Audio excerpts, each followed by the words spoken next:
뚜렷한 그림에 색감을 더하고 브러쉬 복구하기, 다시 그리고 글리터 모으기까지. 오늘은 여러분의 작품 활동을 더 재밌고 편하게 해줄 수 있는 아이디어를 준비했어요.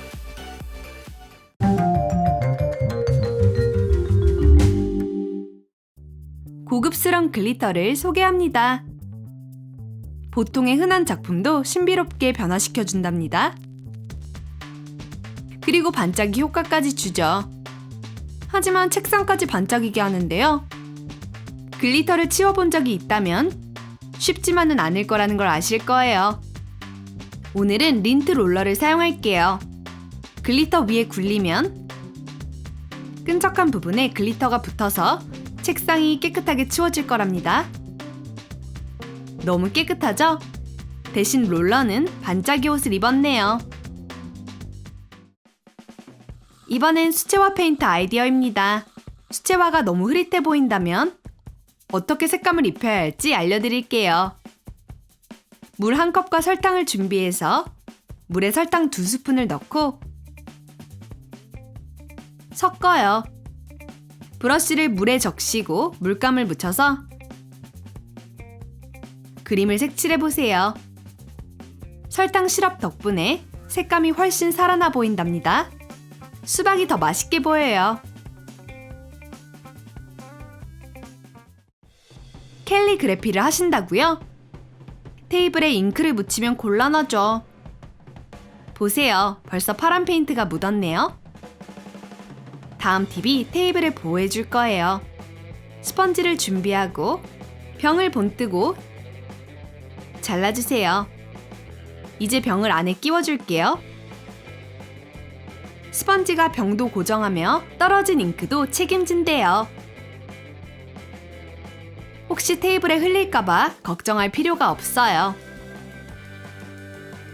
사실 캘리그래피는 편안한 작업이에요.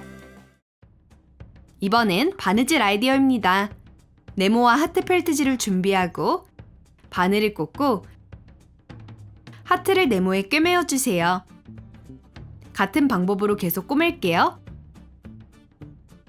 하지만 간격이 같지 않아서 깔끔하지 않은데요. 그럴 때 할 수 있는 방법은 손가락을 접어서 간격을 맞춰서 마킹해준 뒤에 바느질 할게요. 마킹을 따라서 해주세요. 이렇게 하면 정확한 간격에 예쁜 작품을 만들 수 있을 거예요. 바느질 때문에 작품을 망칠 수는 없으니까요.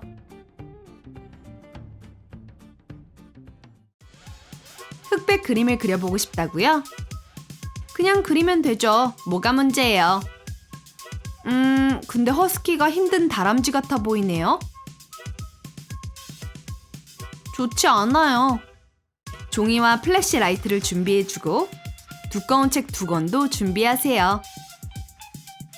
유리 프레임을 중간에 두고 카피하고 싶은 그림을 놓아주세요. 그 위에 백지를 두고 플래시를 켜서 핸드폰을 액자 아래 둘게요. 그림이 반사되어서 아주 쉽게 따라 그릴 수 있답니다. 흑백으로 놔둬도 되지만 수채화로 칠해줘도 멋지답니다. 다음은 일회용 접시와 뚜껑을 준비할게요. 뚜껑을 접시에 붙여주고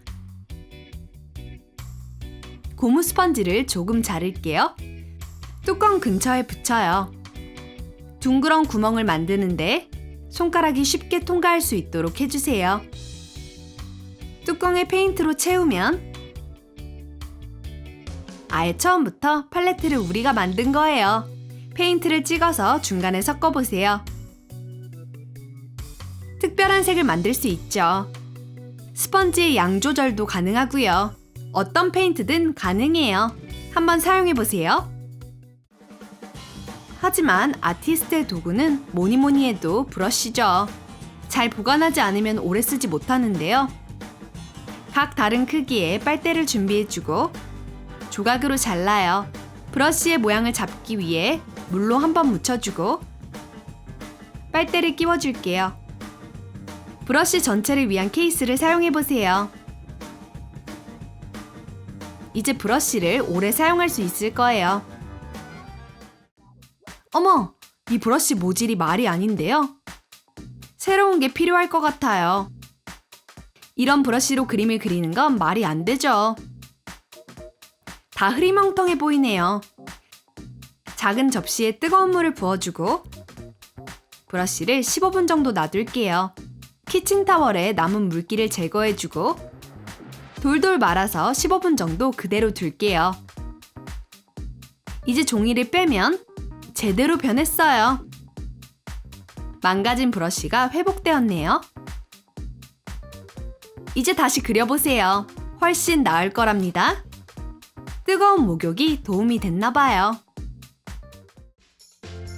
이번엔 유리판과 공룡 피규어를 준비하고 글루건으로 공룡을 붙이는데 서로 마주보도록 위치해주세요. 글루건 받침대가 완성되었습니다. 이제 글루건이 흘러도 가구가 망가지지 않을 거예요. 뭐라던 간에 연필 작업을 좋아한다면 나중엔 결국 손이 더러워지게 되는데요. 더러워진 손 때문에 작품도 더러워지고요. 이런 일을 방지하기 위해 포스트잇을 사용해봐요. 그림 그릴 때 종이를 한 장 대주면 손과 그림 둘 다 깨끗하게 남을 거예요. 자국이 안 남으니까 갈매기도 훨씬 멋져 보입니다. 조금의 인내력이 있다면 금방 핑크 스카프를 완성시킬 거예요. 스카프를 만드는 도중 바늘을 그냥 두게 되면 절대 안 되는데요. 어머! 고리가 다 풀려서 다시 만들기 어렵게 됐어요. 처음부터 다시 해야 할까요? 방법을 드릴게요. 와인 코르크를 사용해 볼게요. 바늘에 코르크를 끼워보면 절대 풀리는 일이 없을 거예요. 이번엔 이 귀여운 여우를 똑같이 그리는 법을 알려드릴게요. 종이를 뒤집어서 연필로 칠해주고 백지에 마스킹 테이프로 고정해주세요. 펜으로 여우의 테두리를 따라 그리는데 잉크가 거의 다 단펜을 사용하는 게 좋아요. 완성! 그림을 치우면 백지에 정확하게 여우의 그림이 남았네요. 펜으로 다시 그리고 색칠하세요. 복사기가 따로 없는데요? 이번에는 마커펜 2개와 고무줄을 준비하고 고무줄로 마커펜 2개를 묶어주세요. 패턴을 그리기 위한 도구로 써볼게요. 여러분이 만들고 싶은 걸 위해 천 위에 스케치할 건데요. 2개의 라인이 보일 거예요. 하나는 정 사이즈, 하나는 바느질할 선이죠. 라인은 언제든 마커의 간격으로 조정이 가능하답니다. 바깥 아웃라인을 따라 자르고 겉을 접어요. 치마를 만들어서 보석으로 장식하면 인형을 위한 엘레강스한 옷이 완성되었어요.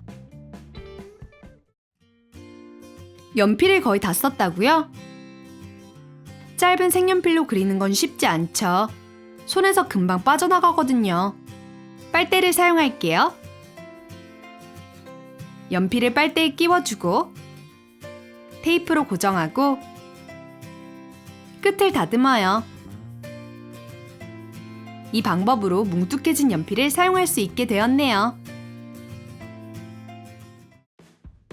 스크랩북은 늘 재밌죠. 하지만 가위가 테이프에 엉겨서 잘 안 잘리는데요. 좋아요. 가위도 목욕시켜주도록 해요.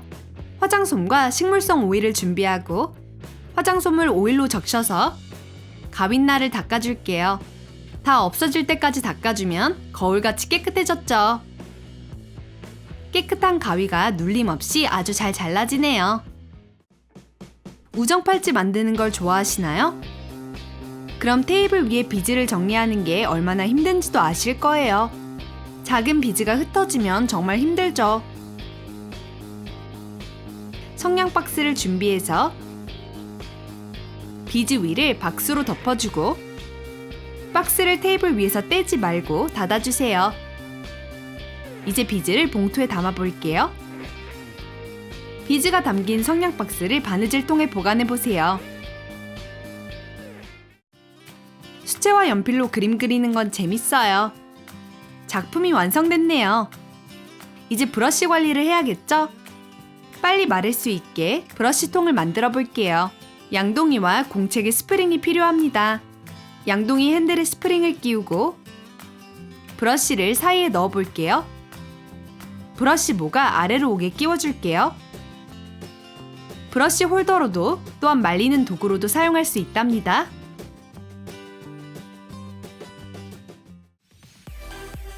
저희의 아이디어 어땠나요? 어떤 팁이 가장 유용했는지 댓글에 적어주세요. 좋아요 눌러주시고 채널 구독과 알림 설정하셔서 트름트름의 창의적인 아트와 공예 영상을 제일 먼저 확인하세요.